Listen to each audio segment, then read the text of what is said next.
Welcome to Aspire with Osha, a program about art, nature, and humanity. I'm your host, Osha Hayden. Now here's the question I'll be asking. What is the future you want to create? Stay tuned for some fascinating interviews with my guests who are dedicated to creating a more positive future. La mer qu'on voit danser le long des golfes clairs. Hello, Sonoma. This is your host, Osha Hayden. Thank you so much for tuning in today. Well, we have a couple of really wonderful guests for you today. They are from Sonoma State University, from the Center for Environmental Inquiry. We have Suzanne DeCoursey, who's the education coordinator or manager. And we have Anne Reeves, who is the marketing person. So we are going to talk a little bit about the environmental programs that they are involved in, and it's pretty rich and pretty diverse, and I think you'll enjoy this show. We're going to have some stories for you, and it should be really entertaining. So welcome, Anne and Suzanne. Thank you. Thank you. All right. So tell us a little bit about the Center for Environmental Inquiry at SSU. Well, probably I should kick that off. This is Anne speaking, and I'm marketing and brand strategist. So I've been working for the center for just over 3 years now. And we've really honed our message. Basically, it's a North Bay working together to find sustainable solutions. So we're working with faculty, students, community partners, business partners to solve the North Bay's environmental challenges. So it's all about connection with nature and working together to solve our environmental challenges. So if we don't have a healthy planet, then we also cannot be healthy. And that's what we would like to motivate everybody to do. That's excellent. Excellent. So it's a very collaborative program that you're involved in there. Oh, it is. And we have a great team working on all fronts. And it's headed up by the director, Dr. Claudia Luke, who is very much of an entrepreneur, actually. She's developed many creative things for us, and we work together as a team. And it really is, Suzanne is my wonderful partner in the office, which we're not in the office now, but I've learned so much about the preserves and how she works with students and how the value of that in the work that we do. Because the students are our future. They are the ones we're empowering to go out and help in solving these environmental challenges. Right, because they're going to inherit the planet from us. Yes. Right. Yes, and they will, in their turn, be our community. So it certainly isn't just about the students. It's very much about they're interacting, they're working with the community, they're working with the businesses, and we're working on real projects to solve our environmental challenges. So it is very real, the work we do. We're giving them knowledge and skills and real projects. That's wonderful. So Suzanne, do you want to tell us a little bit about how you work with the students and interns and all the people that you're working with? Absolutely. As Anne mentioned, we're really focused on environmental readiness for all.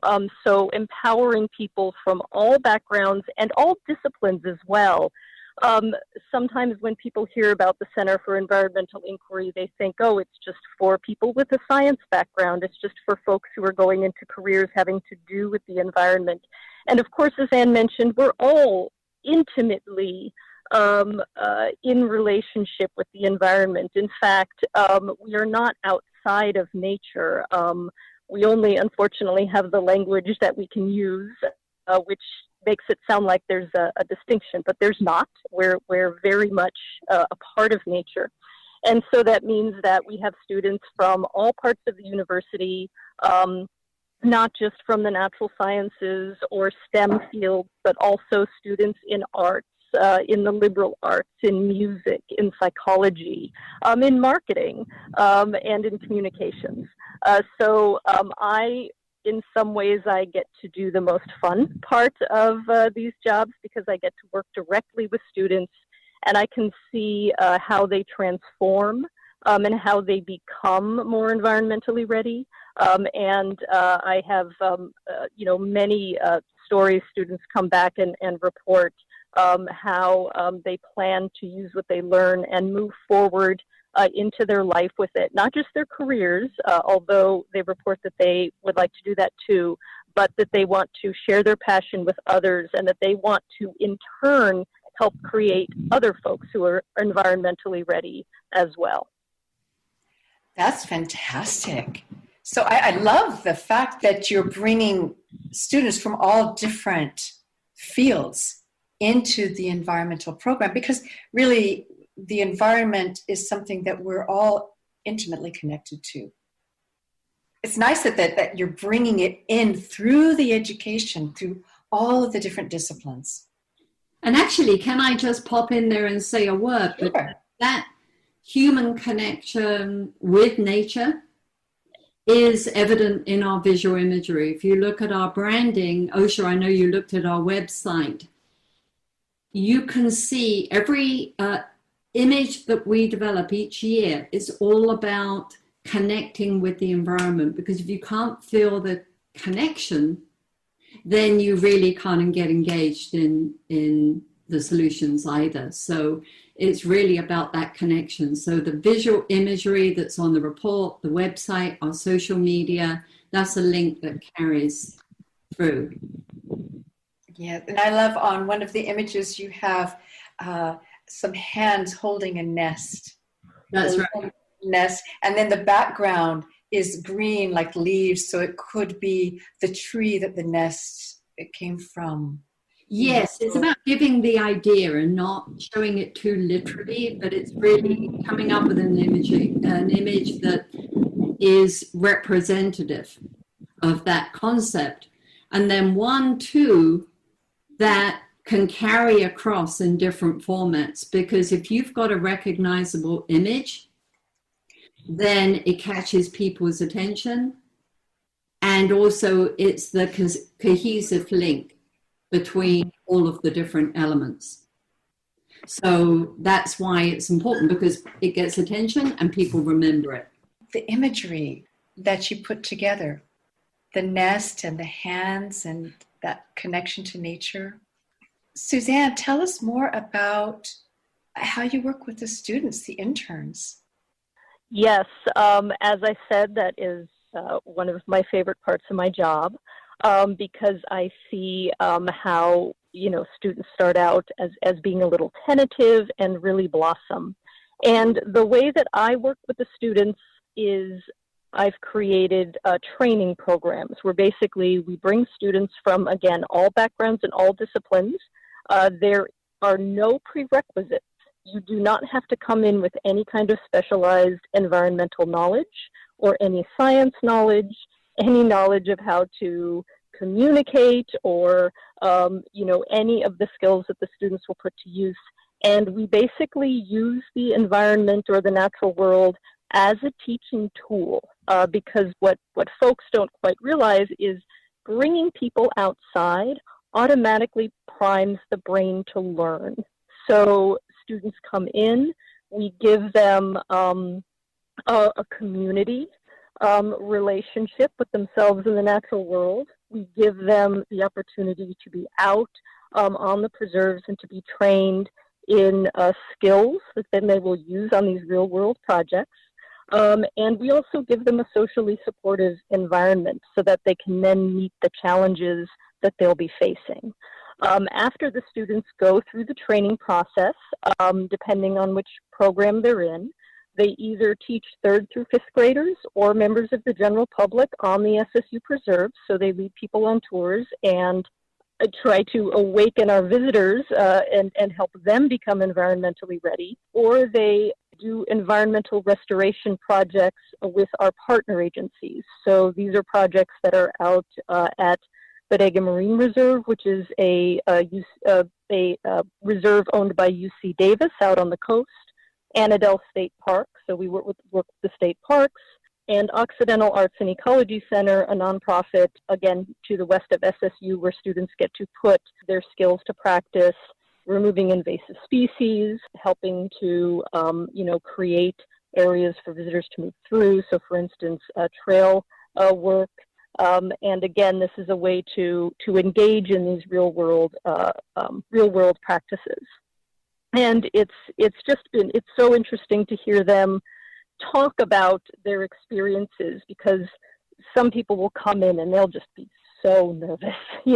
I can't possibly speak to members of the public. Am I going to forget everything I know? And again, they just, I'll use this word again, they just blossom, because, at the end of the season, they'll say, I can't believe what I was able to do.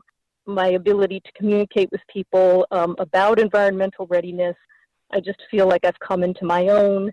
And a lot of people, again, report that they really want to bring these skills forward into their life and into their career.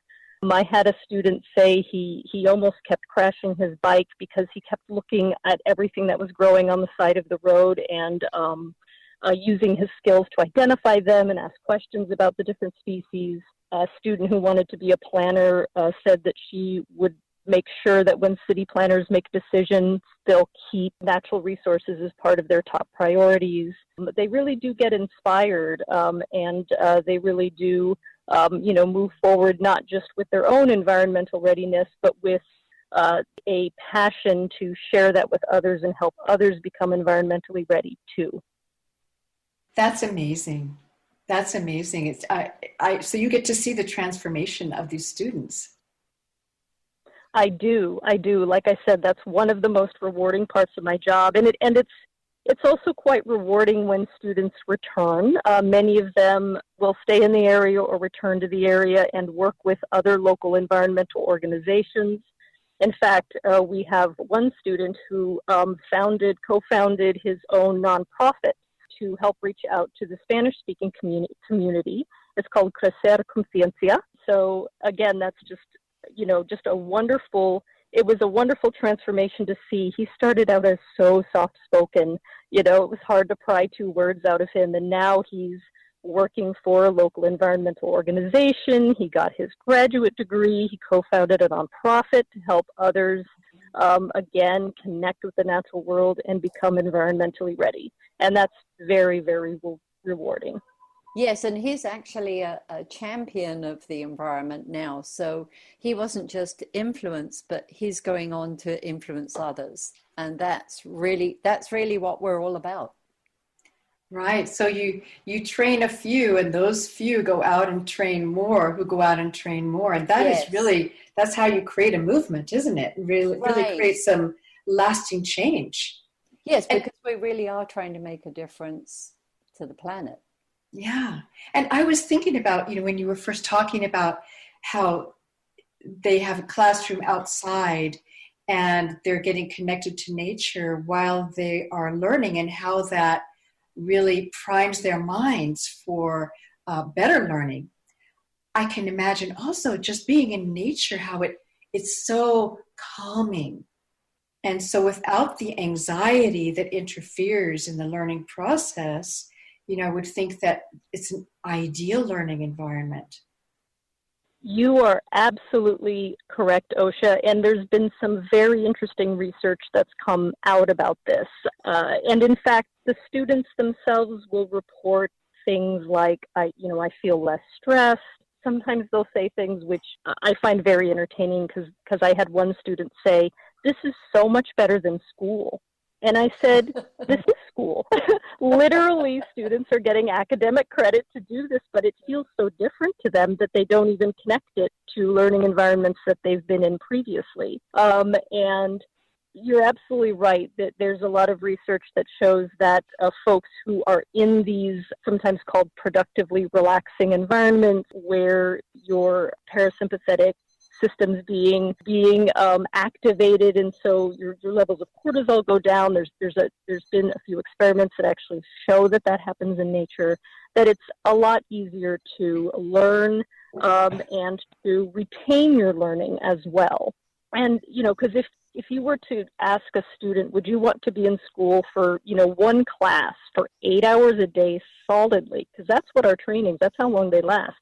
They would say, of course not. That sounds awful.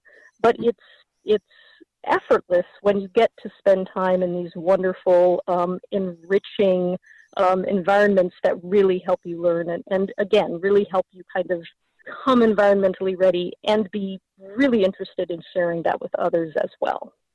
We need to go to a quick break, so we'll take a moment, and thank you all for listening in. Stay tuned, and we'll be back in just a minute.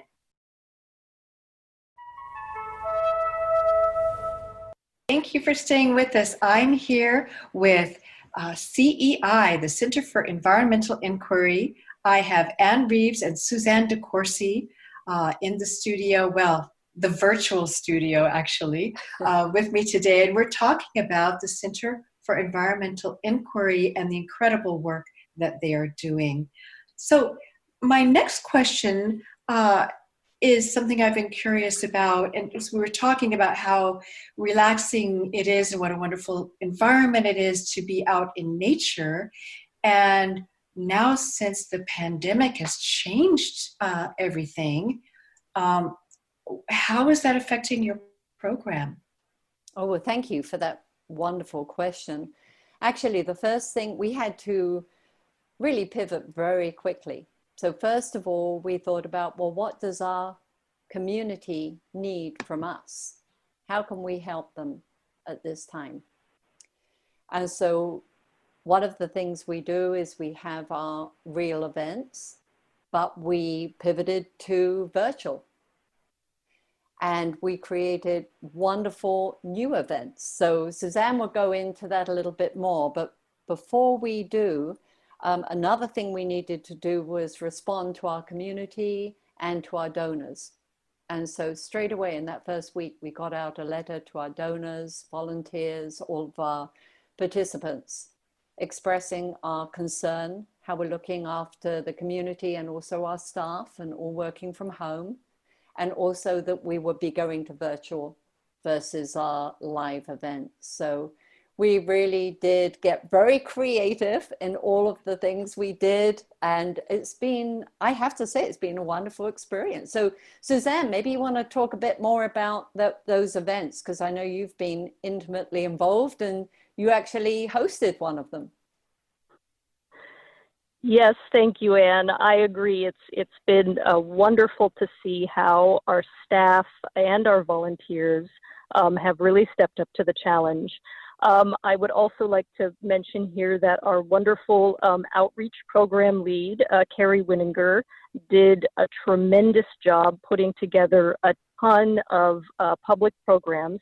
These would have, as Anne mentioned, been events that would have been held on the SSU preserves themselves, but they became digital events.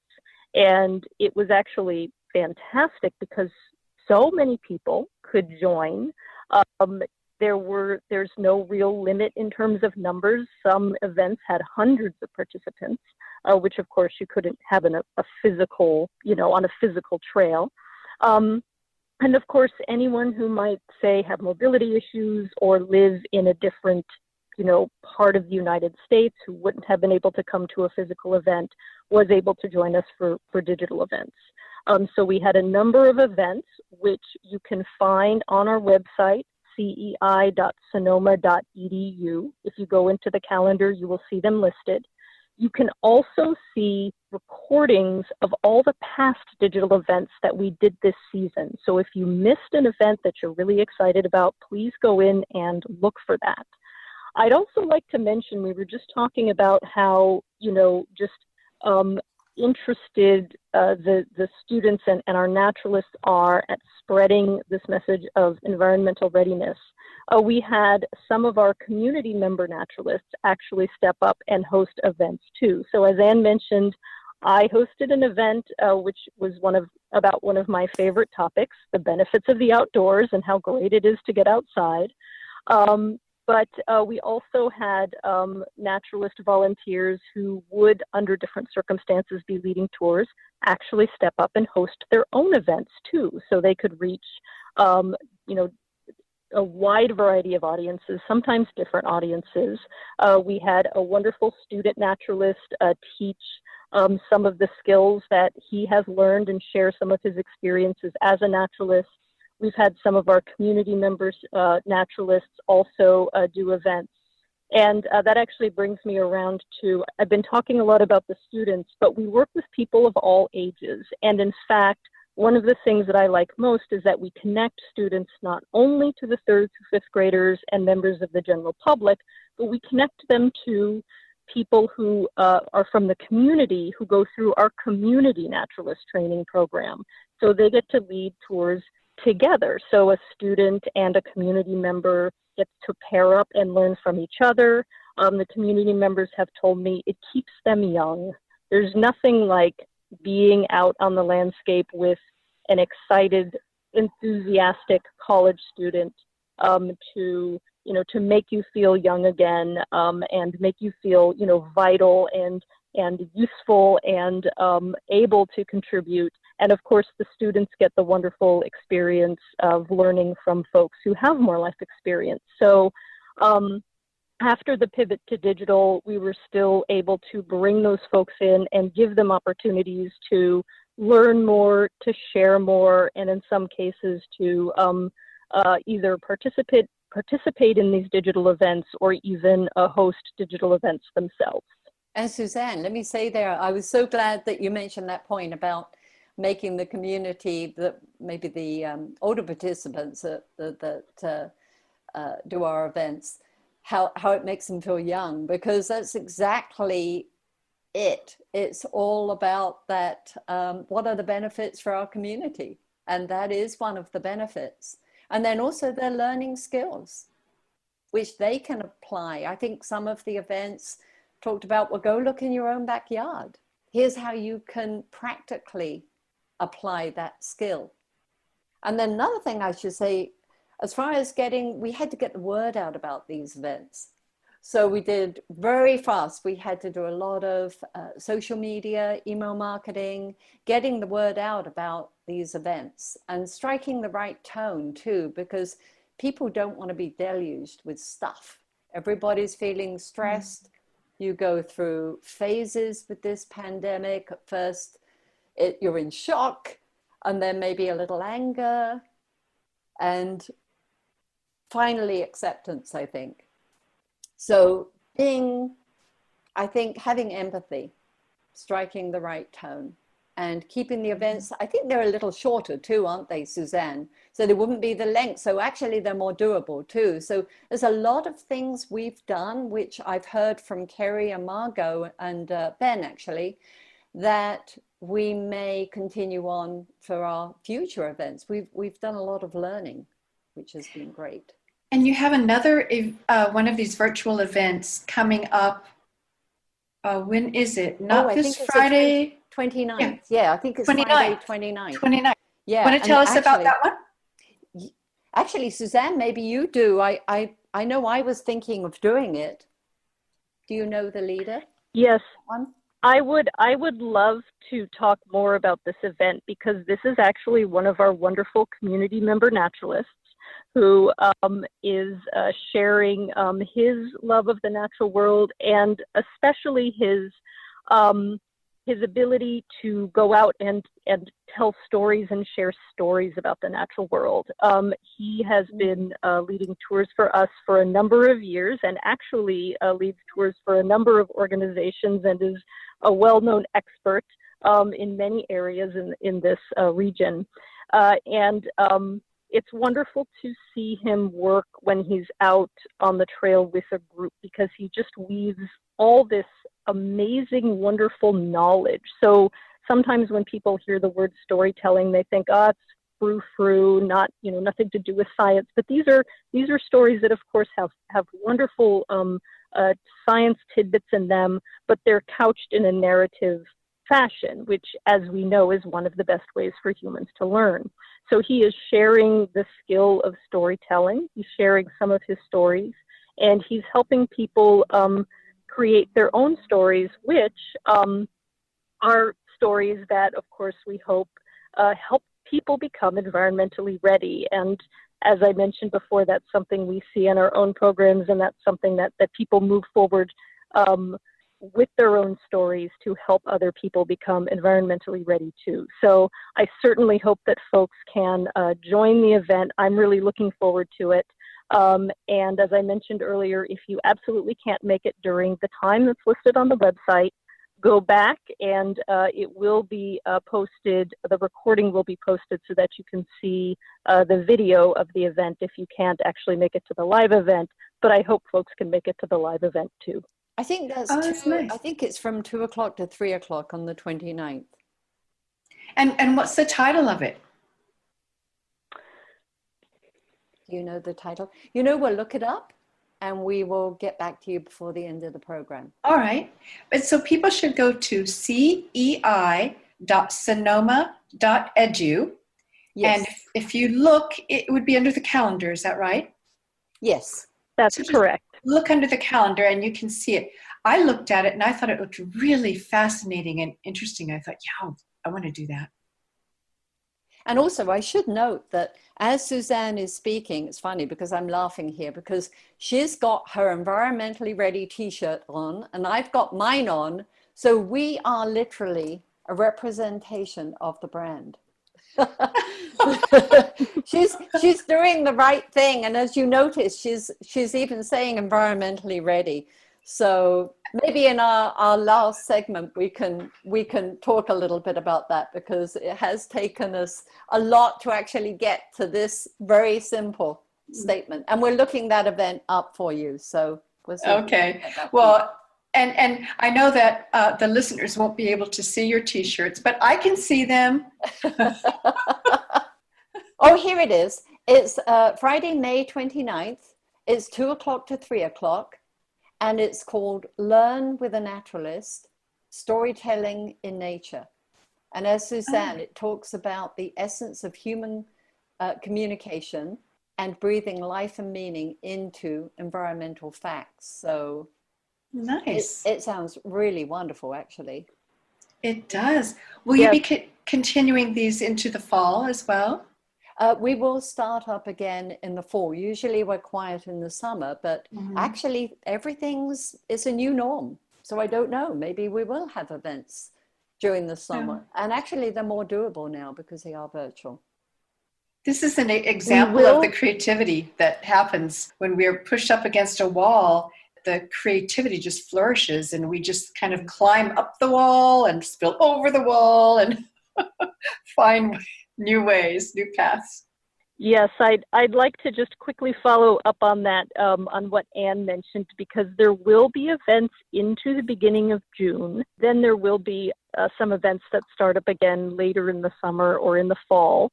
You can always go see the recordings of events that were done, and there have been a tremendous number, probably more events than we've ever done during a season. I also just want to follow up just a little bit with the title Learn with a Naturalist, because again, our wonderful outreach lead, Carrie Winninger, came up with a number of fantastic categories for these events. And Learn with a Naturalist is informal, so it's a discussion. You'll be able to go outside yourself at some point during the event so that you yourself can, think about how to tell stories or gather materials for your own story. So some of these are more lecture-based, like with an expert that you might consider if you went to see someone give a lecture about a certain science topic with a PowerPoint. Those are called deep dives, but we also have Learn with a Naturalist. We have Local Nature, which consists of live presentations and local nature explorations.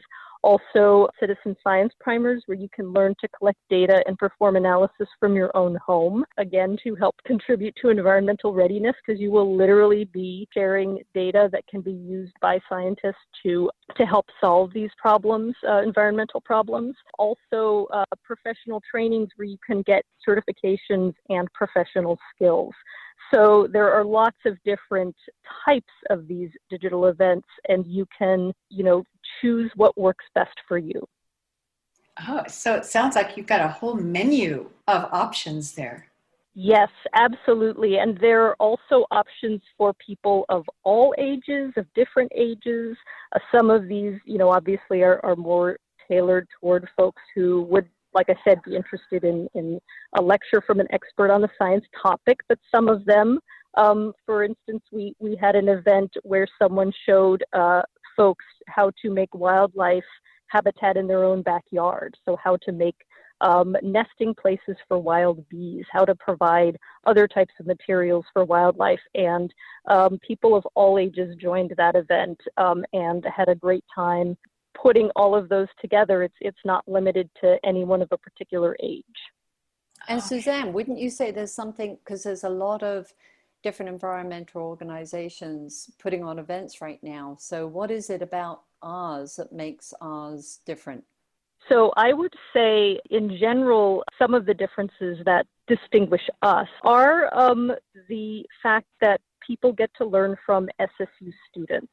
So there's a connection with higher education. That's something I hear from our visitors, where it's not just there's someone who knows information and they convey it, but they get to interact with the university. And our students, especially when they teach 3rd through 5th graders, they help demystify the college experience for those younger visitors. I've had teachers say, my students they didn't know anybody who'd ever been to college. This was not something that they thought applied to them at all.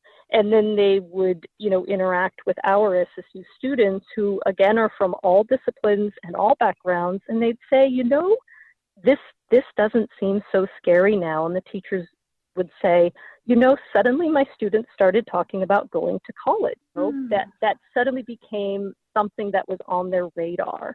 And it's also particularly helpful for students to see people who look like them. Our SSU students, again, come from all backgrounds. And so the younger visitors can see, wow, it's not just people who, look a certain way or come from a certain background. I can do this too, and I can be environmentally ready too, and I can go to college, and I can have these skills, and I am welcome in these spaces. The community members that are participating, they actually have an opportunity to meet the professors, don't they?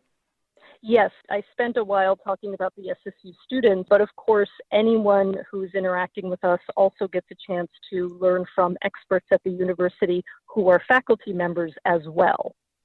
Wonderful. Let's take a short break for announcements, and then we'll be back very soon with the Center for Environmental Inquiry and Suzanne DeCoursey and Anne Reeves.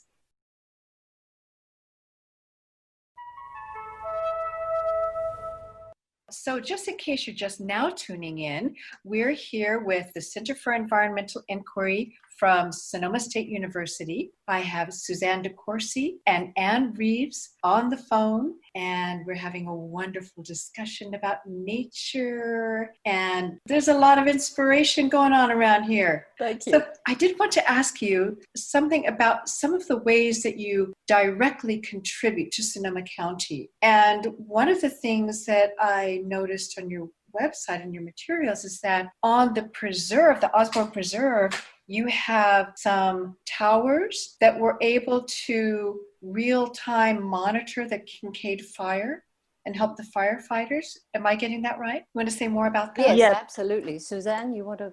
Yes, I would love to. Absolutely. And that is a wonderful project that brings together what we can contribute to the community and also real world experience for students, because students were involved in helping prep the site for the tower and, with the project. But yes, we are part of the Wildfire Alert System. So this is a system of cameras throughout Sonoma County that is specifically there to, as you mentioned, Osha, monitor wildfires. And in fact, you can visit, if you go to our website, again, cei.sonoma.edu, and click on the data link, which would be on the left-hand navigation menu, you can actually see those cameras in real time. So if you wanted to see what it looked like on the top of Sonoma Mountain right now, you could do that, and you would see an image from that camera. But it is there to protect Sonoma County from wildfires, and fire personnel can basically use those cameras to see, where fires break out, exactly where they are, have a better sense of where to send personnel to make sure that they're protecting lives and property. So how do the towers work exactly? They have cameras, and are they monitoring air or some other kind of data? They're mainly producing the imagery. Now, we do have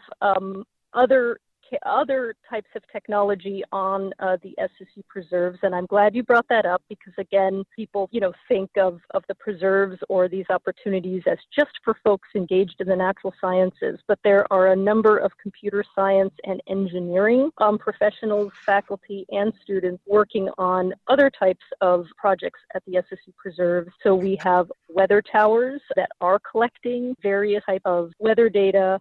We also have wildlife cameras that are collecting wonderful photos of all the animals that will pass in front of them. So that provides us with a lot of good information. And you can also find links to those. So you can see the bear that came up to the camera at the Galbraith Preserve and knocked it off the tree. And so those are also opportunities for, again, professionals who might not be in the natural sciences to give back to the community, to get real world experience, and to work with faculty and experts at SSU. And the real world benefit of something like that too is being able to prevent the spread of a fire by getting the personnel immediately out there, because you're seeing it and monitoring it real time. And that's the folks, right, Suzanne, that all of them are real world. So we really, Dr. Claudia Luke, she is in the community and she's interacting with different businesses and agencies. She's looking for projects where we can make a valuable contribution. She brings those projects to faculty, who then she will get the funds and get them working on those projects. So they are real projects that we're working on. It's not just having experiences, they're doing real work. Yes. And actually, I'd like to mention, we talked about the wildfire alert camera system on the Osborne Preserve, but the projects aren't limited to projects on the preserves themselves. We've already talked about how we've brought what we do forward into the digital realm, but there have been projects that benefit the community off the preserves throughout the time that we've been here, that we've been the Center for Environmental Inquiry. And just to give you an example, we had students working under the direction of our nature tech lead, Chris Hawley, who developed an air quality monitoring station that is being installed at Rohnert Park City Hall. So this is, something that those of us with asthma are very concerned about, and we want to know what the air quality is like on any particular day. So that's something that, again, students, experts, faculty, and staff from the center, in order to not just become environmentally ready themselves, but to help other folks have the data and have the information to learn more about the environmental issues that we face and to come up with solutions. They now have the data that will help them do that. You can see, Osha, why Suzanne is such a wonderful partner, because if ever I have a question, I have my valuable resource right there. Right, she's your walking knowledge base. She's wonderful. She's wonderful. And much friendlier than a computer, right? Oh, totally. Not much nicer to look at too, I will say. If ever I've got a question, or because, I come from a different background. I come from outside, having run a design business.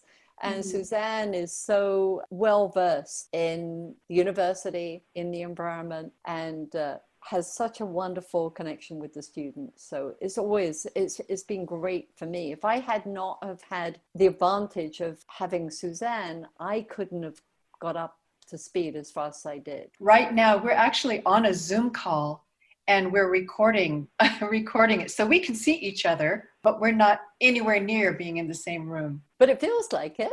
Zoom It does. actually has been great. And all of our meetings, we went straight to Zoom. The very, literally, I think it was the second day that I was working from my home office, I was having my meetings via Zoom, and it's almost as if the person is there. I'm working on 2 computers. I've got my Google Drive and documents going, and we're working on the annual report right now, and it's all moving forward.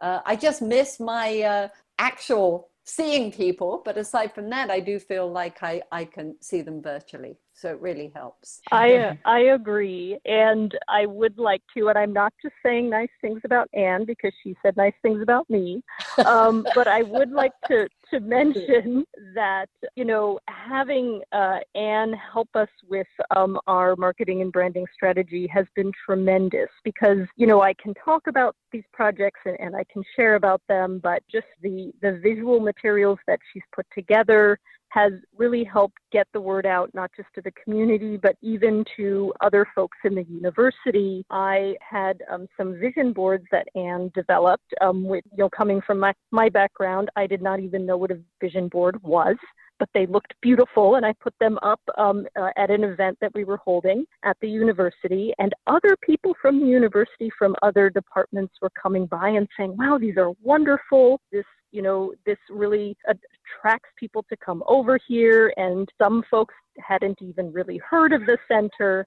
So it's been fantastic to see what Anne brought to the center to really help us hone our message and get it out to people and really make them aware of what both we have to offer and how folks can be involved themselves in becoming environmentally ready. Thank you, Suzanne. That was wonderful. And I didn't even prep you for that. But those vision boards that Suzanne talked about, those are actually taken from our annual report covers. Every year we produce an annual report. I'm working on the 4th one now. And we develop an image that is that human connection with nature. It's very graphic. And that becomes our visual branding, as it were, that goes across the report, our posters, the vision boards, and also social media and the website, everything we do. So those same boards, they're very light, the ones that are used at events, but we also had 3 pictures printed onto wood, reclaimed wood, so they're sustainable, and they're quite thick and heavy, and those are mounted in the director's office. So they set the tone whenever she has any meetings and anybody walks in, they see those they're big, they're about 20 by 30, and it really sets the tone. So that's what we try to do. You're trying to set the tone, get attention, and have people remember you. That's why visuals are so important. And unfortunately on the radio, you can't see them, but they're also my Zoom background. Well, you know, one of the things that I know that I had heard is that Sonoma County is considered the greenest county in all of California. I don't know if that's still true or not, but that's one thing that I heard, that we're up there in terms of being green. I think we are. Yeah, no, it's the most beautiful place that I think I have ever been. And you can probably hear from my accent, I originally come from England, but I've been here more than 30 years. And I can honestly say it's as beautiful, if not more so, than the southern part of England where I come from. Go on to cei.sonoma.edu. They can have a look at the website and see some of those images and learn more about the work that you guys are doing, because it's substantial. It's so nice to have a university like Sonoma State University here that is so conscious of the environment and actively bringing the environmental intelligence and wisdom through all of the programs. And I guess that's really your doing at the Center for Environmental Inquiry, correct? Yes, Claudia Luke is actually the Director of Sustainability as well for the campus, and the president signed the commitment to, what is that called officially, Suzanne? It's to sustainability everything we're doing on campus is sustainable. So we're gradually, we had a big signing ceremony last year. Claudia Luke, since she's heading that, she spoke at that, and we're gradually implementing it. So it's really, the whole campus is becoming sustainable, and the center is a very important part of that. Right.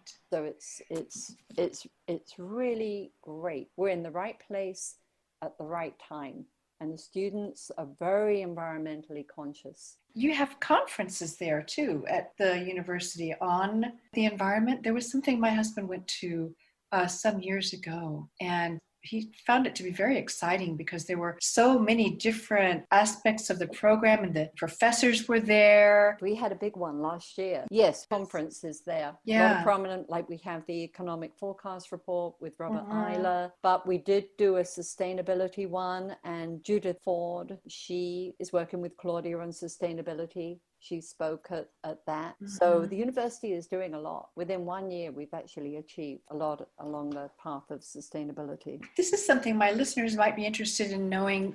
I mean, I know a lot of people are very concerned about the fire season and the power shutoffs and all of that sort of thing. I know personally we're getting solar put on our roof in about a month. How does the work that you're doing help Sonoma become a place where you can continue to live and prosper and not have to worry about wildfires? Oh, those are all, that is some of the learning and the workshops that we do. But then also this particular conference that was held, there were a couple actually, and one of them dealt with fire specifically. Nice. I should try and look that up while we're on the air. Yeah, we have just maybe a minute left. Oh, okay. So in that conference, we did bring fire experts together to speak wonderful. About wildfires and the urban interface and solutions. So how people could take action. So we usually sponsor something like that. So we're extremely involved in coming up with solutions for the community. Becoming fire ready. You know, the thing that stands out to me is through this whole pandemic, and as stressful as it's been.